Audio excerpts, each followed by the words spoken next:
Good morning children. तो हमारा read unit 3 का रीड 1 यानी कि manage your stress chapter complete हो गया है। तो आज उसका हम कॉम्प्रिहेंसिव करेंगे यानी कि पैराग्राफ और क्वेश्चंस। तो यहाँ पे आपको फर्स्ट पैराग्राफ दिया है, when the life becomes too hectic we can end up feeling mentally tied in knots. तो आपको ये पैराग्राफ आपको बताया है कि आगे ऊपर की पूरी लाइन और नीचे की पूरी लाइन लिख के बीच में डैश डैश कर देंगे। तो नीचे फर्स्ट क्वेश्चन दिया है, what happen when life becomes too hectic. तो जब हम बहुत थक जाते हैं तो क्या होता है हमारे जीवन में, ज़्यादा परेशानी आ जाती हैं। और दूसरा क्वेश्चन है, ये मार्च 2018 में पूछा गया है ये वाला प्रश्न, which thing shows us the way out of the current problems. तो करंट प्रॉब्लम्स से हम क्या रास्ता निकल सकते हैं। तो मार्च 2018 में ये पूछा गया है, when life becomes too hectic we feel mentally tied in knots. जब लाइफ हमारी बहुत हैक्टिक हो जाती है, बहुत दुखी हो जाते हैं, परेशान हो जाते हैं, हमें ऐसा लगता है जैसे हमें किसी ने गांठों में बांध दिया है। सेकेंड क्वेश्चन का आंसर है, only optimism shows us the way out of the current problem. Optimism यानी कि आशावाद। अगर हम आशावादी होंगे तो हम करंट सिचुएशन से अपने आप को बाहर निकाल सकते हैं, जो भी करंट प्रॉब्लम है उससे अपने आप को बाहर निकाल सकते हैं, या हमको एक रास्ता दिखाई पड़ेगा। तो ये दोनों के आंसर भी हैं, आपको दिखाई पड़ रहे हैं क्लियरली। दूसरा पैराग्राफ है उसी चैप्टर का, यूनिट 2 रीड 1 का, mind emotions and body are all closely interlinked and always work together. से लेकर वर्क कर लो order on your life and to make rational day to day decisions. तो आपको पैराग्राफ ये पूरा लिखना है, मतलब जैसे आपको बताया वैसे ही। उसके नीचे के दो क्वेश्चंस लिखेंगे, और ये जुलाई 18 और मार्च 19 को पूछा गया है ये पैराग्राफ। तो इसमें फर्स्ट क्वेश्चन है, how does our mental power make us powerful and why do we need our mental capacity.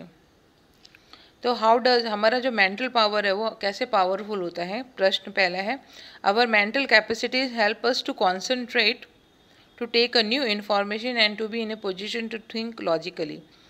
तो जो हमारी मेंटल कैपेसिटीज़ हैं वो हमको कॉन्सेंट्रेट करने में हमको मदद करती हैं, ताकि हम नई इन्फॉर्मेशन को गेन कर सकें, इकट्ठा कर सकें, और हमें हेल्प करती हैं लॉजिकली यानी तर्क पूर्ण रूप से हम सोच सके, विचार कर सके।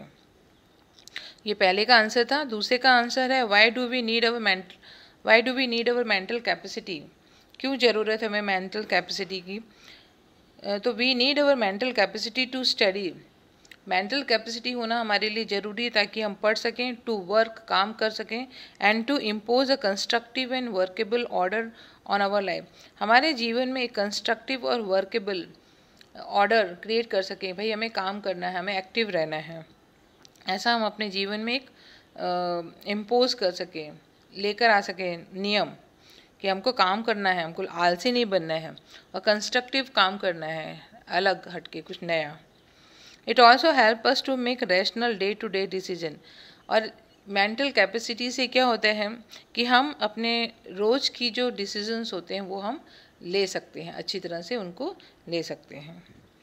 तो रोज़ के हम डिसीजन को आसानी से ले सकते हैं। ये पैराग्राफ तीसरा है उसी चैप्टर का, the mind is the rational logical part of you that help you to make unemotional choices, to store, retrieve information and to order and calculate।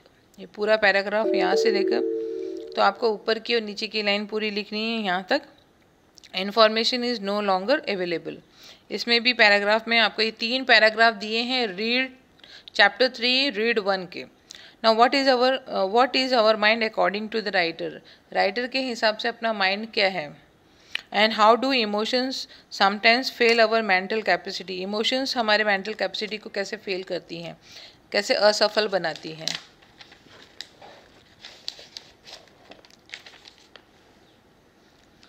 तो यहाँ पे है, according to writer our mind is our rational logical part that help us to make unemotional choices, to store and retrieve information and order to calculate. This is the answer of first question.